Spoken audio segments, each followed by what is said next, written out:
What's going on, guys? Car review guys here. My name is AJ and we are back with the 2024 Lexus LC500. Not the full review, link down below. That is everything I think you would want to know. This is a shorter video, just literally hitting 5 things to love and 5 things to improve. Over 21,000 subscribers. Thank each and every one of you. Also, if you did not see the last video, absolutely free giveaway. If you want the details on that, go check out that video. There are 3 items, all valued at over $125 each, and I will be picking a winner a week after this video goes live. And by a winner, I mean 3 winners. So, and they will be mailed out. Once you get the product, feel free to tag me on Instagram. That way everyone can see that it is legit and you have your product. So big shout out to Type S Products for that. And we try to keep this video shorter, so without further ado, let's get into what this vehicle has to offer.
On the list, have to be pretty nitpicky on this vehicle, just being honest, because it really thoroughly has impressed me. And that would be an actual button for remote start on the key fob. Yes, generally most Toyotas you can use the lock button, hit it 3 times. On the 3rd one, hold it in a remote start. Number 1, it takes a while to do it. It's not the most, it's not the quickest thing. You can also use the app to do it, but just having just a, hit it twice type of designated button, or just hold, way faster for remote start. Obviously in my garage, not the use case where you would use remote start, but if your vehicle parks outside, or if you're eating lunch at a restaurant and in Phoenix it's super hot, or you live somewhere where it's super cold, remote start it 5-10 minutes before you're going to get in it, boom, you see the idea and the use case as to why remote start is so nice to have. But yeah, just having that button on the key fob, that would be a nice little improvement. Number 2 on the list would be an optional gray interior. Now, if this interior particular is not for you, yes, there are other options. Feel free to go on the builder on the Lexus website. I believe there's a red, there's this color, there's definitely a kind of like a, I think it is literally white. I don't know what their technical name is, but it's also blue. So it's like a blue and white combo, which looks insane. I love that. But gray is also really nice, and most Toyota Lexuses have a gray interior, and this one doesn't. So it is kind of strange that they don't offer it, but again, that would be just a small improvement to make it just a little bit better. Number 3 on the list is here on the interior. I don't have the vehicle on right now, just in accessory mode. However, they did make my improvement of having a heated / cooled seat button. It was very annoying to have to go through the they didn't even have a touchscreen before, obviously. That's definitely upgraded. You had to go through all the menus to get to it. I know there was concierge and all the different stuff, and you could talk to it. I don't know, just having a button is super nice. Now my improvement comes with their button, which, by the way, I absolutely love this button. It makes it simplistic. You only need 1 button. You don't have to have all 4 like most vehicles do for heated and cooled seats. So they have this nice little shortcut, right? So you click that button and up comes your shortcut. So you can literally click on the screen, cooled seat, heated, auto, whatever you want. However, if you were to press this button again, it does nothing. So now you just sit on this screen and I have to actually touch the screen, which is getting fingerprints, which again, not a big deal, but If they just made this a smart button, meaning if I could just press it a second time to take that menu away, that would be super nice. That has to be just software related, and that would be a super easy update. That would be genuinely nice. Again, I'm really nitpicking here, so don't, roast me in the comments, because I'm digging deep to find stuff that throughout the week that I've had it, I'm like, man, what could make it better? And that is one little thing that has annoyed me, is having to press it and then having to go up to get rid of it as well.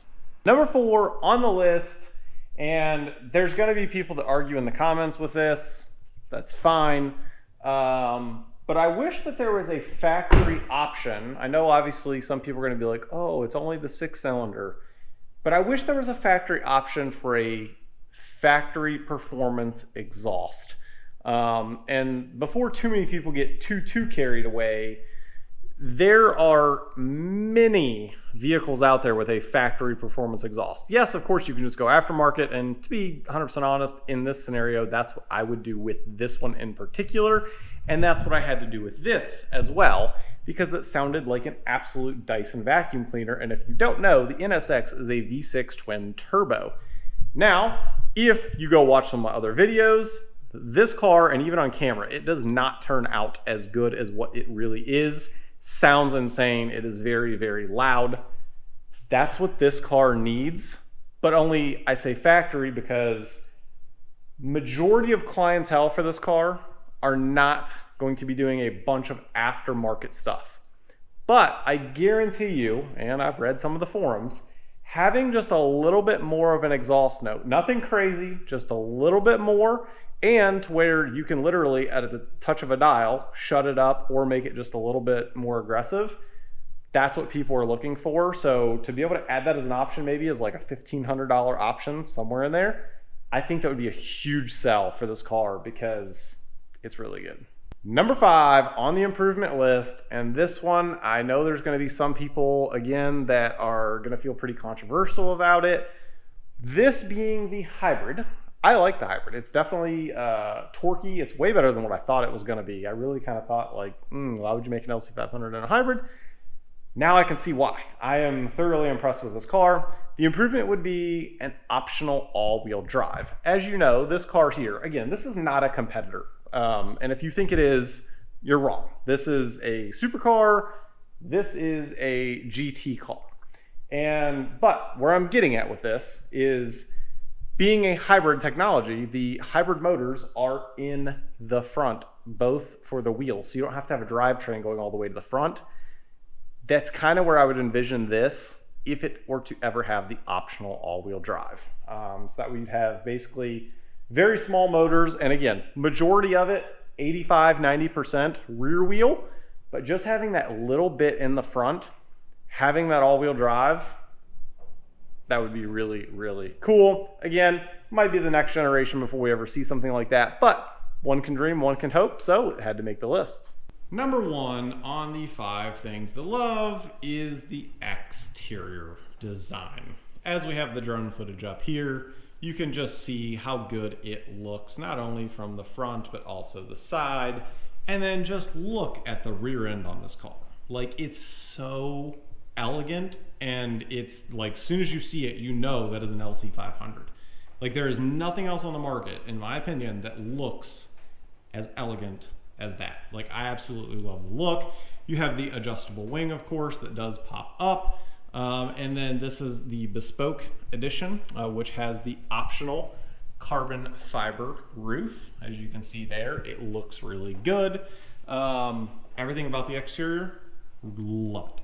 Number 2 on the list is the ride quality. Honestly, I don't use this word a lot, but the ride quality is exceptional on this car. I don't even know how they get a car that literally can ride like a truly luxury Lexus, but still be basically a sports car. And that's why it's a GT, right? I mean, the closest thing that I've personally ever owned to this car, and somewhat of a competitor, is the Maserati Gran Turismo. I've had an MC edition. In that car, I described it as literally a C6 Corvette that is more luxury and a more quality ride. This is incredible. Not only that, with the traction control system on this car, it's one of the best, if not the best, I've ever experienced. Now, I do know it is not an insanely fast car. We are all aware of that.